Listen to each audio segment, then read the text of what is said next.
Триває вечірній інформаційний ефір на каналі АТР. Я Христина Стець, вітаю вас. Дякую, що ви долучилися до нашого ефіру.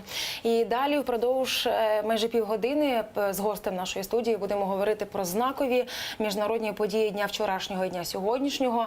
Будемо говорити з юристом-міжнародником Кирило Клименко, гість нашої студії. Пане Кириле, ще раз доброго вечора. Розпочнемо з України для того, аби зачепитися безпосередньо за події міжнародні. Михайло Саакашвілі, топ-тема останніх кількох днів. І зараз, власне, йдеться про те, що вже жартують, що невідомо в якому наметі Михайло Саакашвілі, бо станом, скажімо, на 2 годину дня він начебто зник. Ніхто не знає, де він є, зокрема його юристи. І його соратнику Северіону Дангадзе обрали міру запобіжного заходу 60 діб без права внесення застави, адже стаття, яку йому інкримінують, не передбачає внесення застави.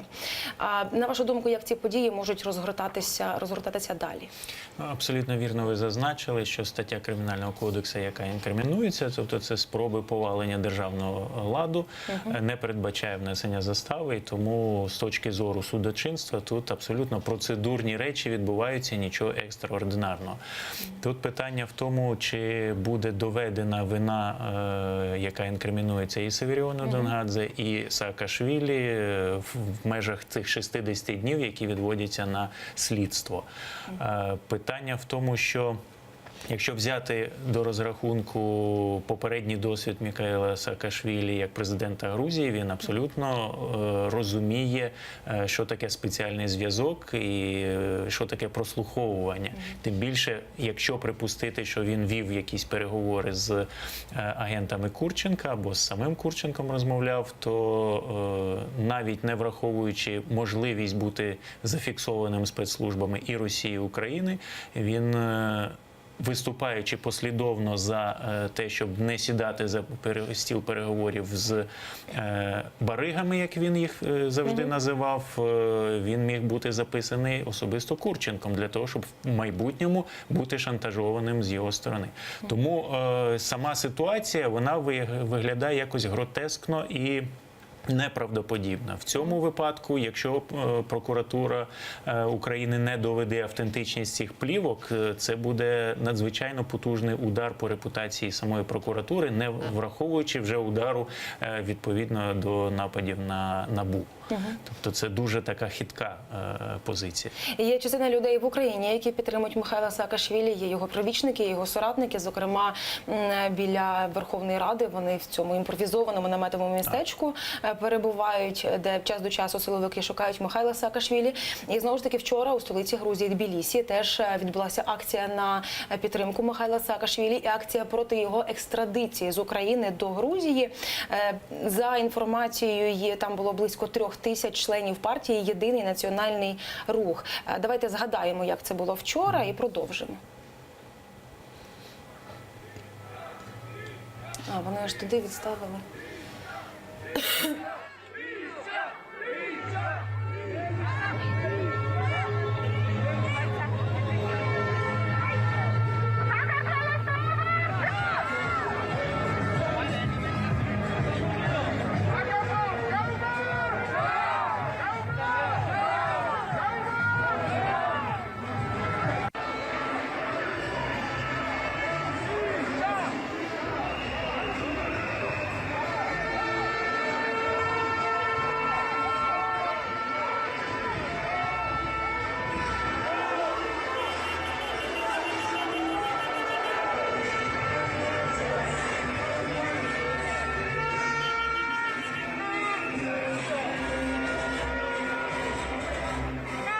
ეს იყო ღირსების მანიფესტაცია თბილისში, რუსთაველის პროსპექტში.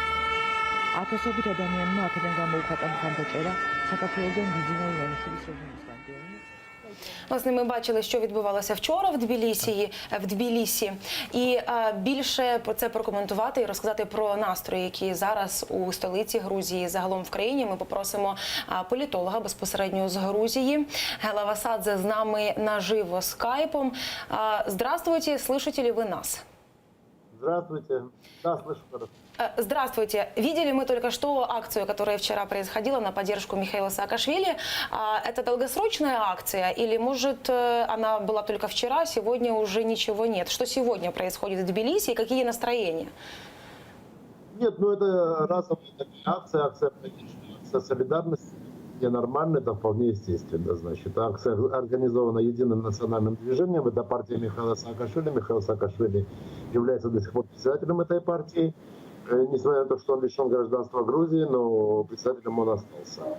В общем-то, настроения в Тбилиси, они разные. Сторонники Михаила Саакашвили, естественно, поддерживают его как могут.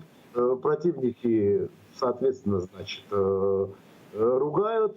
В общем, все как и везде. Как активно грузины, простые грузины, да, они отслеживают то, что с Саакашвили происходит здесь, в Украине, на протяжении последних нескольких месяцев и нескольких дней? Или они за этим не следят? И насколько это влияет на их отношение к Саакашвили? Вы знаете, Саакашвили продолжает оставаться фактором в грузинской политике, поэтому, естественно, отслеживают. Еще больше отслеживали, честно говоря, и достаточно у многих это вызвало, даже не у сторонников Саакашвили, это вызвало такое протестное чувство, когда, в общем-то, выдворялись с Украины грузины, особенно те, которые сражались в зоне военных действий. И это, в общем-то, было...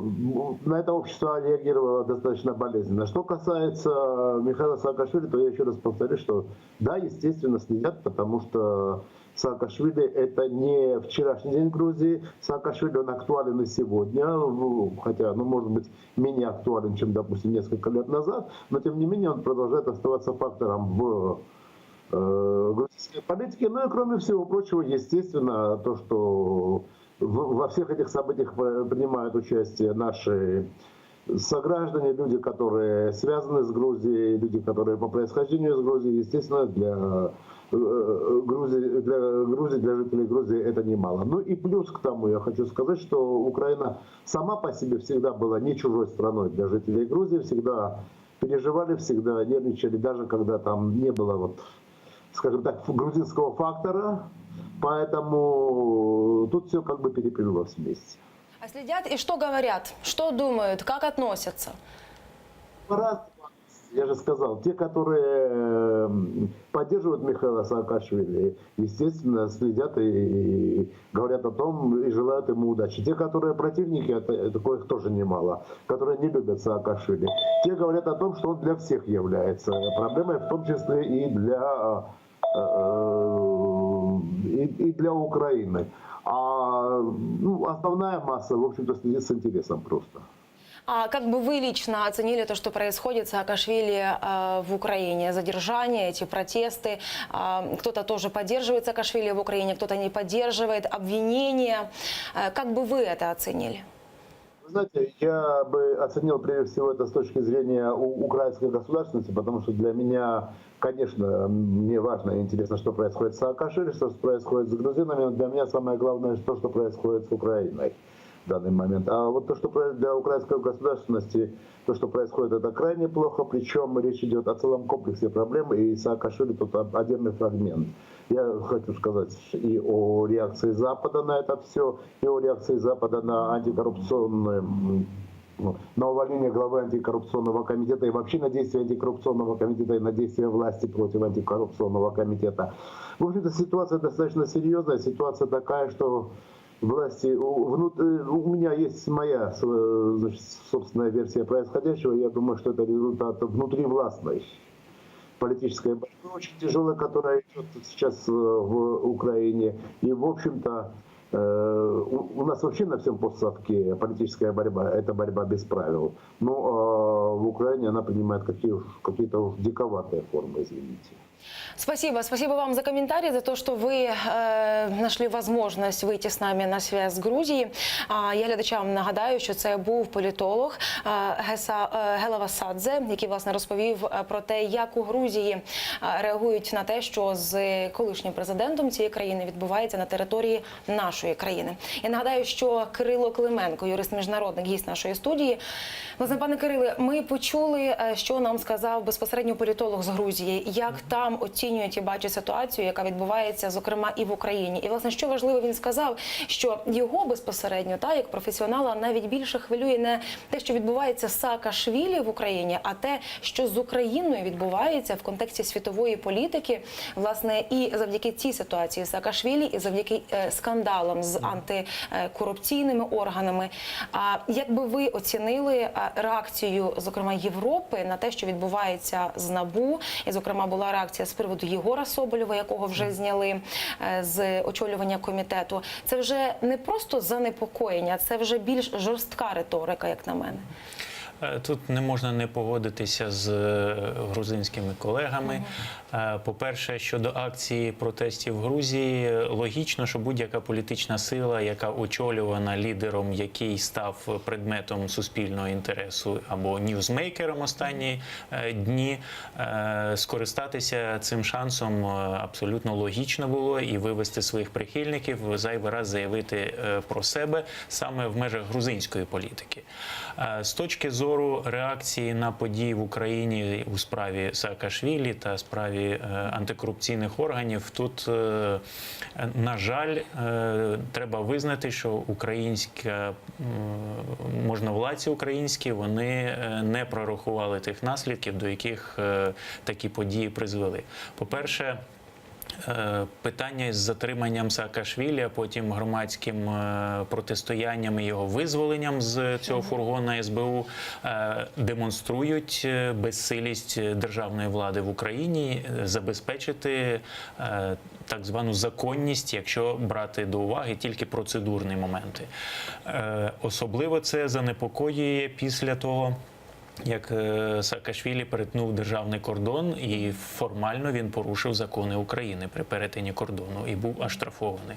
Сьогодні він перебуває в державному розшуку в Україні офіційно, перебуває перед Верховною Радою і говорить на мітингах, і також не заарештовується державними органами, що негативно відбувається на іміджі самих органів, які планували цю операцію. Тобто тут недостатність операції або невчасність, як хочете називайте, але це недопрацювання силових органів, які дискредитують Україну в світі.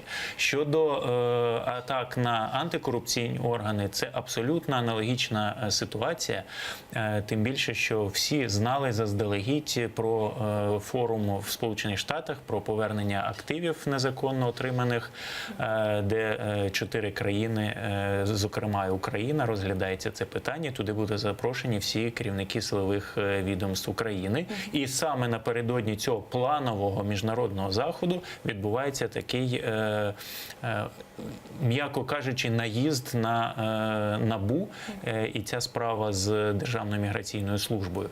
А на вашу думку, чому генеральний прокурор, який теж був запрошений, він теж був у складі української делегації на цей глобальний форум, чому він не поїхав туди і чому він обмінювався меседжами з Артемом Ситником, Назаром Холодницьким? Дехто з депутатів навіть пропонував їм туди не дістати телеграму, аби вони прибули до України і прозвітували перед парламентом. Є в тому якийсь прихований сенс, що генеральний прокурор тут в Україні залишився і тут, власне, оприлюднив багато різної скандальної інформації? Чи насправді не поїхав та й не поїхав? Тут питання, що генеральний прокурор, як і керівник СБУ, це є пряма креатура президента України і його сфера впливу. Ми знаємо за останню інформацію про конфлікт Порошенка і Авакова, тобто Порошенко не може впливати на Міністерство внутрішніх справ. Єдині два силові відомства під Порошенка, окрім армії, яку ми не чіпаємо, які можуть щось діяти всередині країни, це Генеральна прокуратура і СБУ. І таким чином, виконуючи певні політичні рішення з Банкової, генеральний прокурор не міг поїхати в Сполучені Штати і не виконати ті завдання, які були поставлені. Це давнішні спори між Саакашвілі і Порошенко і недолюблення одного одним, і це призвело саме до акцій проти Саакашвілі. Щодо антикорупційних органів, то, звичайно, вони не дають спокійно існувати старій системі, яка все ж таки намагається з ними подружитися. І це в цьому і проявляється саме дискредитація органів нових антикорупційних перед українцями, щоб посилити контроль над ними, що ми спостерігали зараз. І, власне, не знаю, чи в наступній темі йдеться про дискредитацію та ініціатора певної ідеї, але багато галасу, скажімо, ініціатива і рішення Дональда Трампа, президента Сполучених Штатів, у світі вже не робили. І, знову ж таки, реакція світу, Європи, вона є вкрай жорсткою. Я нагадаю глядачам, можливо, ще хтось не знає, це відбулося вчора, сьогодні набуває розвитку, про те, що, власне, президент США Дональд Трамп офіційно визнав Єрусалим столицею Ізраїлю і оголосив про перенесення посольства Сполучених Штатів з Тель-Авіва до Єрусалиму. Я тут хочу уточнити, що насправді Трамп міг це зробити ще в червні. Тоді в червні він теж збирався це зробити. Адміністрація Білого дому подавала офіційні повідомлення, що він збирається це зробити, але тоді в червні не так багато часу пройшло, він цього не зробив. І начебто офіційне пояснення Білого дому було в тому, що вирішили відтермінувати перенесення посольства в Єрусалим, аби дати шанс і збільшити шанси на успішне проведення переговорів між Ізраїлем та палестинцями, виконуючи його зобов'язання захищати інтереси національної безпеки Америки. Його зобов'язання, тобто президента Сполучених Штатів. За час від червня, власне, до сьогоднішнього дня, особливо нічого насправді в цьому конфлікті не змінилося. Чому в червні він цього не зробив, а зараз раптом вирішив це зробити? Мотивація? Ну, я би навіть ширше подивився на це питання, що Конгрес Сполучених Штатів ще в 1995 році ухвалив закон, який визнавав столицею Ізраїля саме Єрусалим і пропонував перенести туди посольство. Але цей закон не був підписаний досі жодним з президентів, ані Клінтоном, ані Бушем, ані Бараком Обамою. Самі переговори про визнання Єрусалима столицею Трамп почав після інаугурації, тобто січня цього року.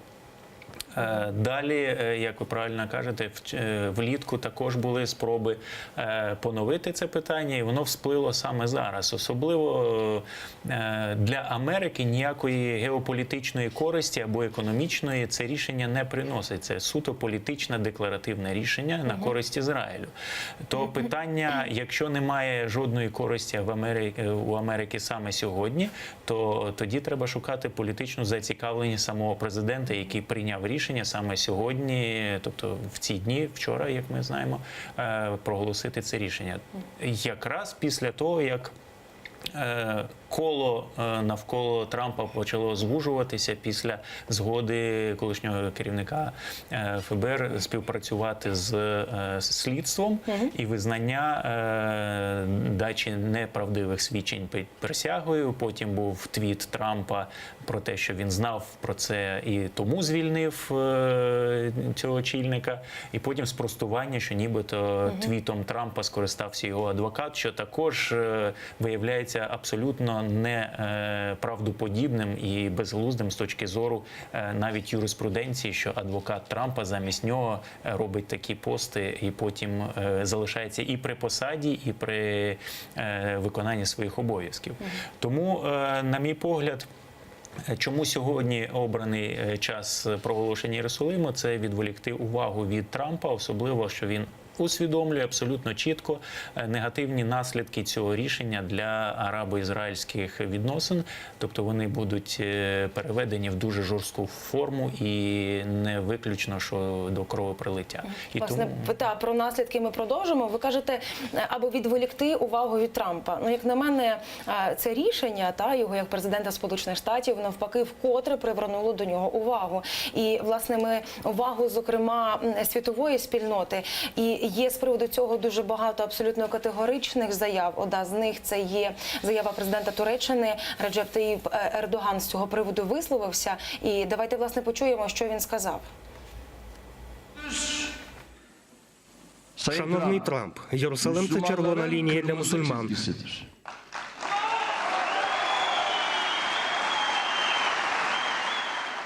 Надавати підтримку Ізраїлю не тільки порушення міжнародного права, а й серйозний удар по людяності.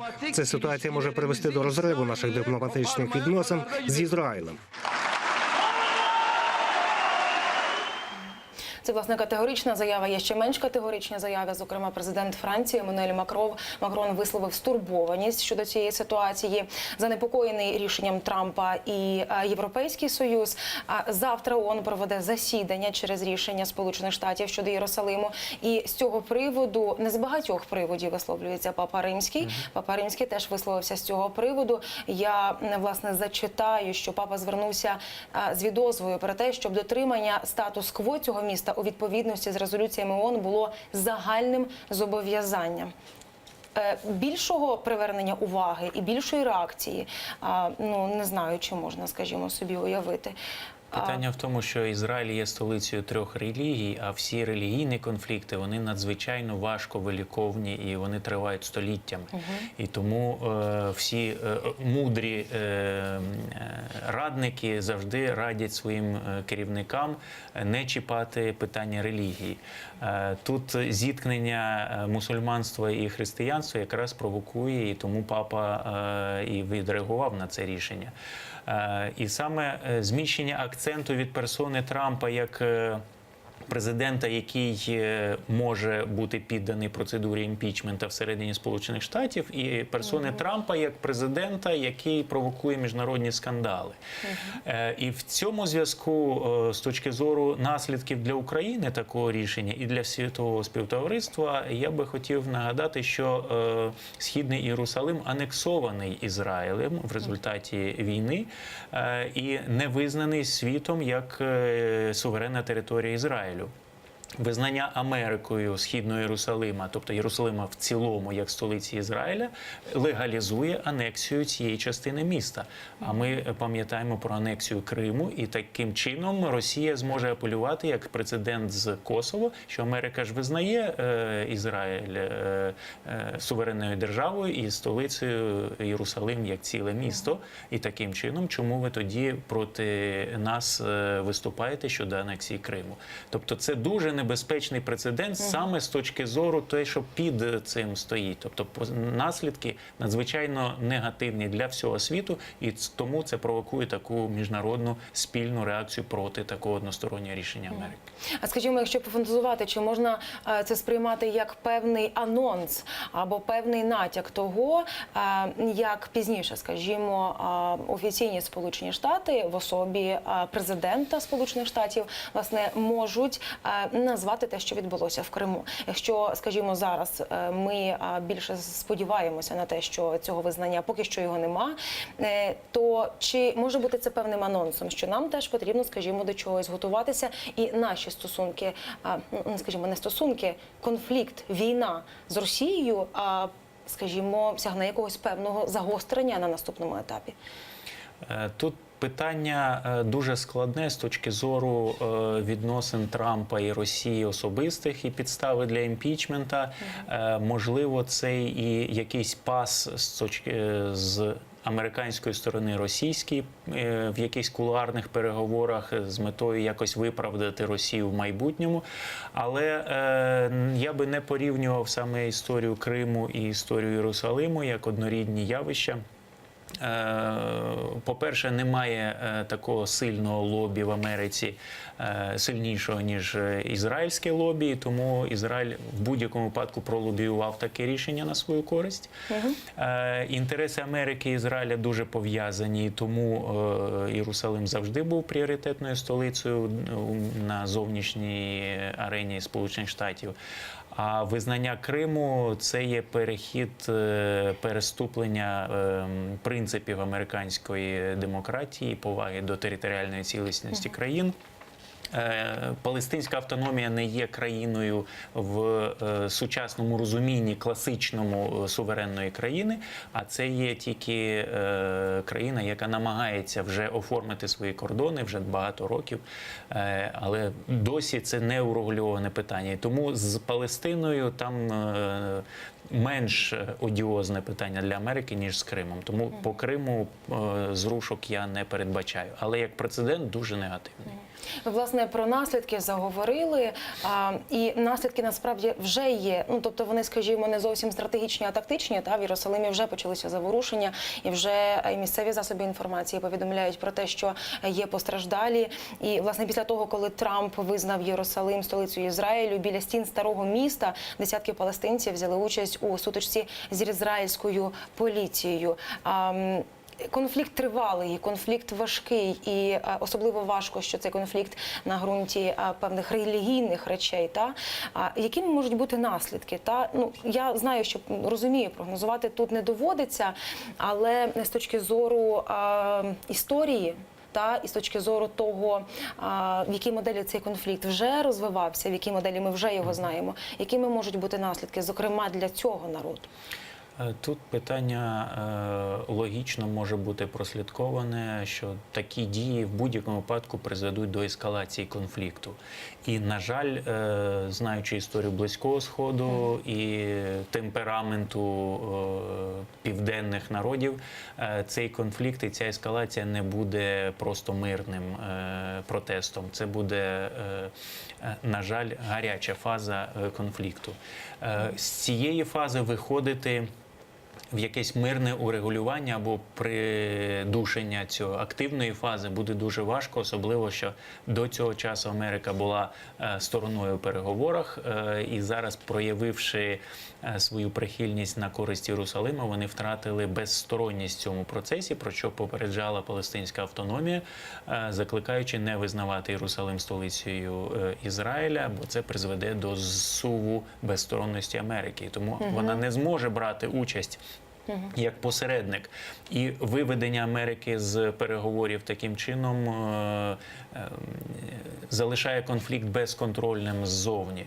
ЄС не є таким серйозним переговірником в цьому питанні, як Америка. Тобто, і враховуючи зв'язок і вплив Америки на Ізраїль, то тут можна прогнозувати послаблення контролю над конфліктом і перехід його в таку латентну, але активну фазу, гарячу фазу з точки зору людей. І, на жаль, жертви будуть, і це найгірший наслідок рішення Трампа як людини і втрата життів людей, які від цього страждатимуть. Власне, така думка вже не вперше сьогодні звучить, не вперше я чую цю думку, що, власне, якщо ситуація на Близькому Сході, вона зазнає загострення і ескалації, то світовій спільноті вже насправді не буде такого великого діла до зв'язків Трампа з Російською Федерацією, хоча допускаючи, насправді, ця ситуація не зупиниться, тобто розслідування все ж таки триватимуть, але увага світової спільноти буде вже не такою активною. І тому за розслідування це може затягтися. Ну, прогнозувати хід слідства, особливо з України, не розуміючи самих нюансів під час самої процедури слідства в Сполучених Штатах, дуже важко. Але в будь-якому випадку проблеми Близького Сходу, які стають на порядку денному світового на перший план, звичайно, затьмарять інтерес до справи з імпічментом потенційним Трампа. Але в будь-якому випадку ми розуміємо, що система правосуддя в Сполучених Штатах Америки, вона набагато більш незалежна, ніж в Україні, і тому там цей потяг докотиться до свого фінального кінця. Як швидко це може статися, не зрозуміло, але перші ластівки прогнозуються десь навесні наступного року, де можуть бути попередні висновки оцієї спеціальної комісії, спеціального прокурора призначеного. Таким чином, відвернення уваги – це спроба просто продовжити собі термін при владі, не створюючи проблем саме імпічментом собі. Але в будь-якому випадку в Трампа ще є 3 роки президентства офіційно, якщо воно не буде перервано імпічментом. І тому за цей строк процедура слідства там в будь-якому випадку буде завершена. Тобто це просто тактичний хід, який на стратегію, загальний розвиток подій, особливо впливу в американській політиці мати місця не буде. Ну, і все ж таки, ця вже згадана нами справа Трамп, Російська Федерація обростає новими подробицями. Зокрема, ЗМІ New York Times повідомляє, що спецпрокурор Сполучених Штатів, якого ви щойно згадали, він просить один з найбільших банків Німеччини надати дані про рахунки Трампа. І я так розумію, що вже в цьому контексті, в цьому сенсі, скажімо, не йшли на якийсь певний слід. Але немає нам вже часу це обговорити. Я вам дякую за цю розмову, плідну, продуктивну. Нагадаю, це був Кирило Клименко, юрист-міжнародник. І дякую, що ви залишалися з нами. Залишайтеся з АТР і надалі.